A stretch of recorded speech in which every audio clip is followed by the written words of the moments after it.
നിങ്ങളുടെ മക്കൾ പഠനത്തിൽ പുറകിലാണോ? പഠനത്തിൽ പുറകിലായ കുട്ടിയെ പഠിക്കാൻ വേണ്ടിയിട്ട് എത്ര തല്ലിയാലും വഴക്ക് പറഞ്ഞാലും ഒരു കാര്യം ഉണ്ടാവാൻ പോകുന്നില്ല. നമ്മൾ ആദ്യം തിരിച്ചറിയേണ്ടത് അതൊരു ലേണിംഗ് ഡിസോർഡർ ആണോ എന്നുള്ളതാണ്.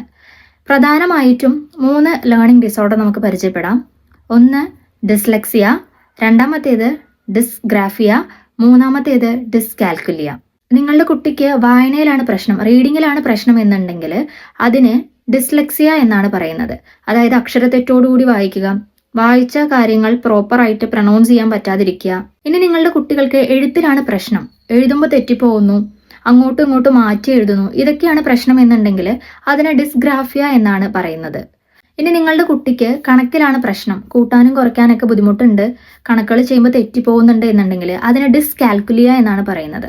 ഇത് ന്യൂറോ ഡെവലപ്മെന്റൽ കണ്ടീഷൻ ആയതുകൊണ്ട് തന്നെ നിങ്ങളെ കുട്ടികളെ വഴക്ക് പറഞ്ഞിട്ടോ തല്ലിയിട്ടോ ഒരു പ്രയോജനം ഉണ്ടാവാൻ പോകുന്നില്ല. അവർക്ക് വേണ്ട പ്രോപ്പർ ആയിട്ടുള്ള തെറാപ്പീസ് ഉറപ്പുവരുത്താനാണ് ശ്രമിക്കേണ്ടത്.